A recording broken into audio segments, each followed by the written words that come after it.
سیدنا آدم علیہ السلام اور حضرت حوا علیہ السلام کا قصہ اسی پہلے پارہ میں ذکر کیا گیا جو ابلیس لعین کے ساتھ پیش آیا۔ حقیقت میں یہ ساری انسانیت اس دنیا کی ابتدا سے انتہا تک کا قصہ ہے۔ یہ قصہ حق اور باطل، خیر اور شر کے درمیان دائمی کشمکش کی نشاندہی کرتا ہے۔ حضرت آدم علیہ السلام کی عظمت شان بتاتا ہے۔ انہیں خلافت عطا فرمائی، زمین پر ایسے علم سے نوازا گیا جو فرشتوں کے پاس نہیں تھا۔ ملائکہ کو ان کے سامنے سجدہ ریز ہونے کا حکم دیا گیا۔ منصب خلافت پر فائز ہونے کی وجہ سے بنو آدم اس امر کے پابند ہیں کہ وہ زمین پر اللہ کے حکم کو نافذ کریں اور دنیا کا نظام ویسے چلائیں جسے اللہ چاہتا ہے۔ اسی طرح قرآن کریم میں متعدد مقامات پر بنی اسرائیل کا تذکرہ ہے، لیکن ان کے بارے میں سب سے زیادہ تفصیلی بحث سورہ بقرہ میں آتی ہے۔ پہلا پارہ تقریباً انہی پر مشتمل ہے۔ اس تذکرہ میں سب سے پہلے تو بتایا گیا اللہ تعالیٰ نے بنی اسرائیل کو بے شمار ظاہری اور باطنی، دینی اور دنیاوی نعمتیں عطا فرمائیں۔ ان کے اندر کثرت سے انبیاء پیدا فرمائے، انہیں دنیاوی خوشحالی عطا کی گئی، فرعون کے مظالم سے نجات دی گئی، انہوں نے موسیٰ علیہ السلام کی قیادت میں مصر سے ہجرت کی اور فرعون نے ان کا تعاقب کیا تو سمندر میں ان کے لیے راستے بنا دیے گئے۔ اللہ تعالیٰ نے ان کے کھانے کے لیے من و سلویٰ کا سایہ اور ٹھنڈے بادلوں کا انتظام فرمایا، پینے کے لیے پانی کی تلاش ہوئی، پتھر سے 12 چشمے جاری فرمائے۔ اس لیے اس کے بعد بتایا انہوں نے کہ ان نعمتوں کا شکر ادا نہ کیا اور بتدریج کفران نعمت کی بیماری میں مبتلا ہوئے۔ انہوں نے حق کو چھپایا، خاتم النبیین صلی اللہ علیہ وسلم کی ختم نبوت کا انکار کیا، بچھڑے کو معبود بنایا، دشت سینا میں بے صبری اور حرص اور طمع کا مظاہرہ کیا، اریحہ شہر میں متکبرانہ انداز میں داخل ہوئے جبکہ انہیں عاجزی کے ساتھ داخل ہونے کا حکم دیا گیا۔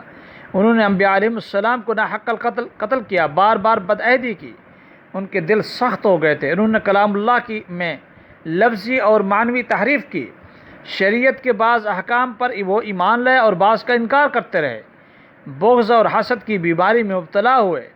انہیں مادی زندگی سے مبالغے کی حد تک محبت تھی، مقرب فرشتوں سے بیزاری کا اظہار کرتے رہے۔ ان کے ہاں ایسے عملیات کو قبول عام حاصل تھا کہ جن کے ذریعے میاں بیوی کے درمیان جدائی پیدا کر کے غلط راستوں کی راہ ہموار کرتے رہے، بدعملی کرتے رہے، جنت کے اپنے آپ کو ٹھیکیدار کہتے رہے اور مختلف اللہ تعالیٰ کے احکام کی نافرمانیاں کرتے رہے اور فرقے بنتے گئے، فرقوں کی تائید کرتے گئے، اللہ تعالیٰ کی نعمتوں کا انکار کرتے گئے اور اپنے آپ پر فخر کرتے رہے۔ اگر وہ اپنے دعویٰ میں سچے ہوتے تو ہمارے آقا رحمت اللہ عالم صلی اللہ علیہ وسلم کی اتباع ضرور کرتے، کیونکہ آپ حضرت ابراہیم خلیل اللہ علیہ السلام کو مختلف ابتلاؤں اور ازمائشوں میں ڈالے، لیکن وہ ہر ازمائش سے سرخرو نکلے۔ والد کی بت پرستی سے بیزاری کا معاملہ آیا، قوم سے ٹکرائے، نمرود سے بحث مباحثہ کیا، آگ میں ڈالے، وطن سے ہجرت کی، بیوی اور بچوں کو بیاب کیا، وادی میں چھوڑنے کا حکم ہوا، لخت جگر کو اپنے ہاتھوں سے ذبح کرنے کا حکم آیا۔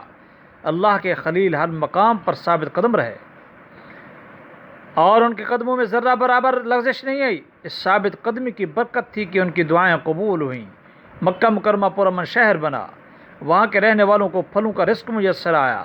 سب سے بڑی دعا جو قبول ہوئی وہ یہ تھی کہ اللہ نے قریش کی نسل سے خاتم النبیین صلی اللہ علیہ وسلم کو پیدا فرمایا۔ حضرت ابراہیم علیہ السلام کی اولاد میں سے آپ صلی اللہ علیہ وسلم کا انتخاب ہوا۔ اللہ جل شانہ نے اس پہلے سپارے کے اندر یہ سارے واقعات کا ذکر فرمایا۔ یہ پہلے سپارے کا مختصر ترین یہ ایک خلاصہ تھا جو ہمارے سامنے آیا۔ اللہ جل شانہ ہم سب کو اپنی فرمانبرداری اور اپنے حبیب حضرت محمد صلی اللہ علیہ وسلم کی مکمل تابعداری نصیب فرمائے۔